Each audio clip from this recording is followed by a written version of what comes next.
Howdy, and welcome back to another episode of Rebuilding Real Life. I'm Mike, and today I would like to talk about something recovery has really helped me see about my family that I couldn't fully see while I was struggling. So last week I talked about honesty without pressure. This week I'd like to widen that picture beyond just a single conversation or a single relationship, because recovery hasn't only shown me things about myself, it's also helped me recognize how people around me adapted to my moods or my choices and my instability. Stopping the behavior didn't automatically undo those adaptations. If people spent years monitoring me or walking on eggshells, they weren't necessarily going to stop just because I was doing better. And I'm not telling this from the other side of complete reconciliation. Some parts of my family life are still improving, while some relationships are still closed. The episode is about what I'm responsible for in the middle of all that. One exercise in treatment gave me a picture of this that I haven't really been able to forget. In IOP, we did an exercise about the different roles that people can fall into inside of a family affected by addiction. So our counselor assigned people different roles like the caretaker, the hero, the lost child, and the scapegoat or the rebel. Then he picked the tallest person in the group and had them stand on a chair. Everyone else was arranged around this person.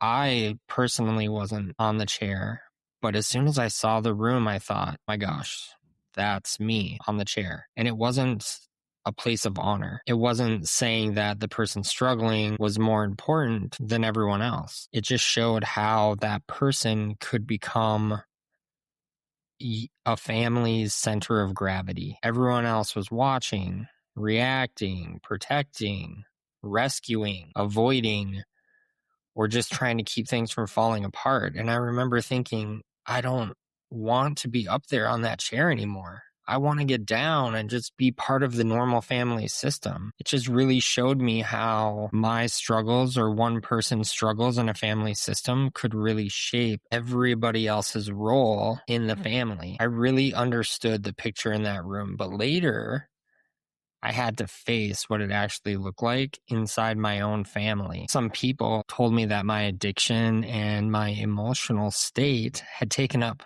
too much of the family's attention for too long. And because of the exercise, I really understood what they meant. I wasn't defensive when they said it. Actually, what I felt was more like sadness about how much of their mental and emotional capacity that I had been occupying. You know, my family has described living with me as walking on eggshells and not knowing really what version of me they were going to get. And I think a lot of times our families can be wondering, like, what mood are they in? What can we safely say? Are they going to take this personally? Is something about to happen? Or do we need to change what we're doing because of them? And there didn't have to be a major crisis happening, but they can still be preparing for one. But I think there's also a trap in seeing the impact, because I can collapse into shame and then start needing everyone to reassure me that I'm not a terrible person. Then my remorse becomes one more emotion that my family has to manage. And I think understanding that impact, it's not supposed to put me back in the center. It's supposed to just help me take responsibility for changing how I show up. Feeling bad about being on the chair doesn't get me off of it. That has to show up in my behavior. And I think one of the harder things that I've noticed is that my recovery language sometimes changed before my emotional habits did. There have been a lot of situations in my recovery that have really hurt me. And I would tell my wife, like, hey, you're not responsible for fixing this. I'll be okay. I have better tools now. I can get through this on my own. I don't need you to fix anything. And I meant that, but I could also be visibly sad or withdrawn or even mopey. And my words said that she didn't have an assignment, but my behavior could still communicate something needs to change before I'm going to be okay. And I think based on her past experience with me, it made sense that my words alone don't immediately convince her otherwise. I don't think I was trying to consciously manipulate her.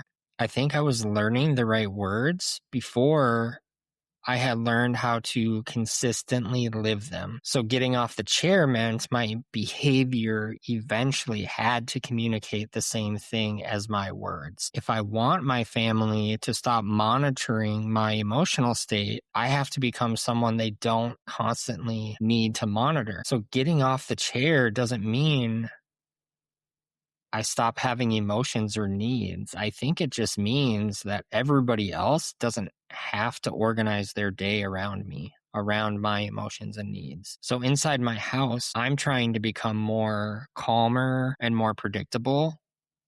And I think where I used to yell or explode or immediately take something really personal, I'm getting better at slowing down and talking through what's happening. And I do that by explaining what I'm thinking without escalating. I can now listen when somebody sees the situation differently.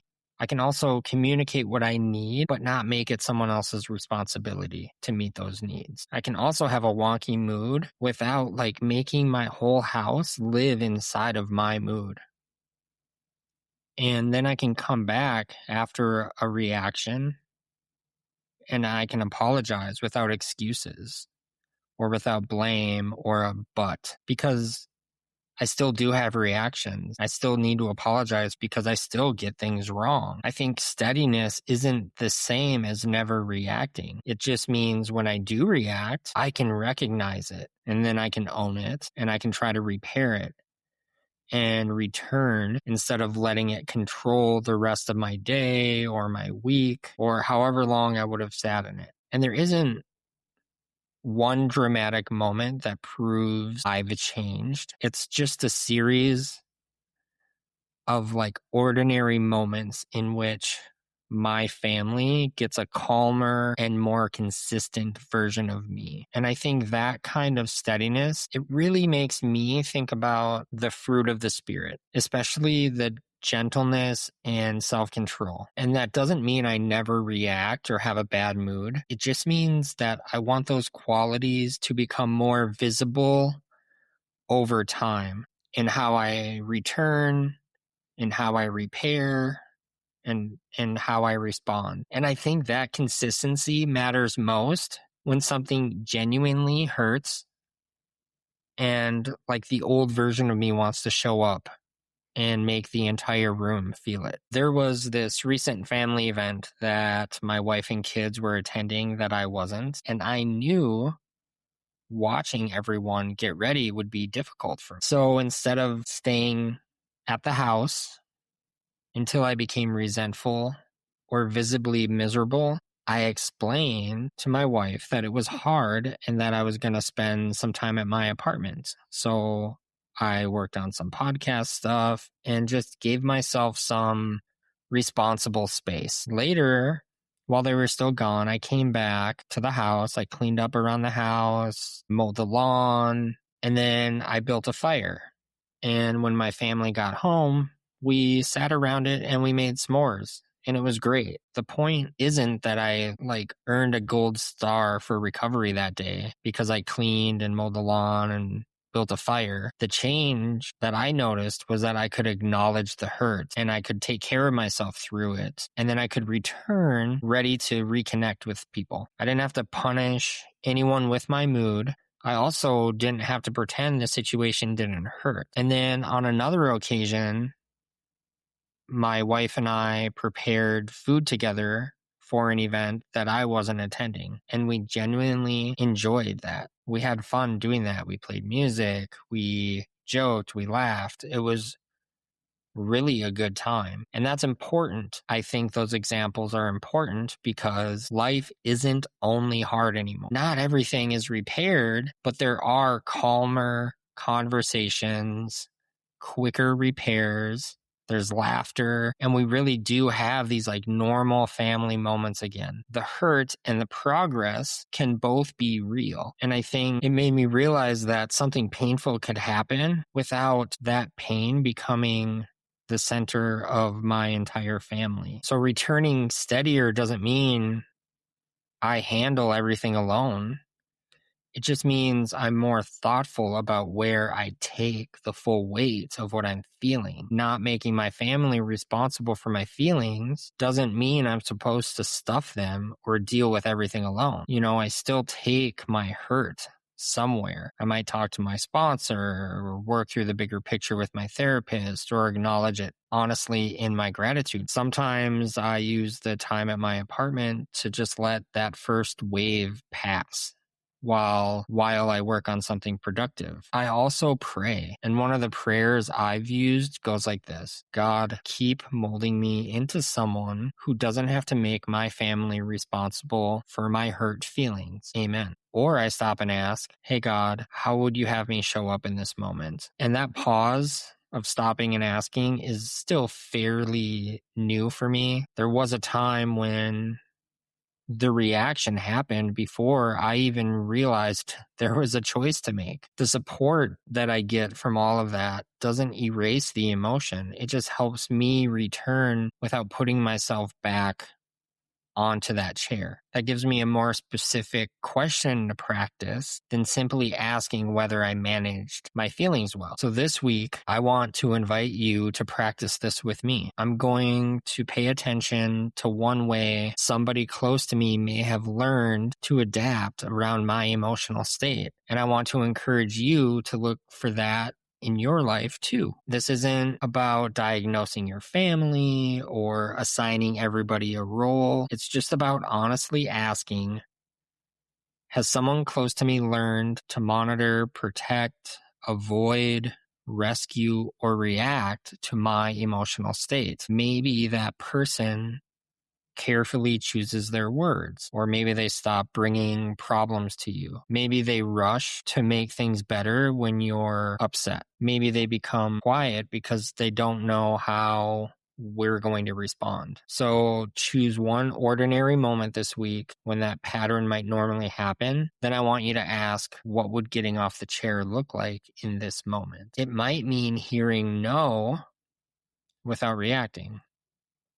Or I think it might mean solving a problem without expecting rescue. It could mean listening calmly and apologizing without a but, or just letting someone else have a difficult feeling without making it about us. I don't want us to try to repair the entire family system in a week. Just choose one moment and show up differently inside of it. It gives us a chance to notice one way that people have adapted around us, and then it gives them a different experience of us. So for me, every one of those ordinary moments is another small step down from that chair. The chair in IOP, it gave me a picture that I really haven't been able to forget. But I'm learning that getting off, it doesn't happen all at once. I'm learning that getting down isn't just one apology or one sobriety milestone or finally being able to be included in everything again. It's allowing other people to have their emotions and their needs and ordinary days that don't revolve around me.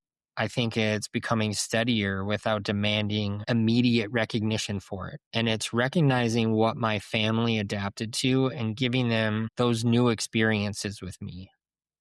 Like one small interaction at a time. Not everything in my life is repaired, but life inside my home is becoming calmer, more connected, and more normal. And I think that's real progress, even while some parts of the story remain unresolved. I may not be able to repair everything at once, but I can keep asking God how He wants me to show up, keep becoming steadier, and keep giving the people I love the room to live without organizing themselves around me. And for me, that's what it means to keep getting off the chair. And that's part of rebuilding real life. That's all I got for today, guys. I really appreciate you listening. I'll see you guys next week. We're not perfect, just willing. Have a good one, y'all.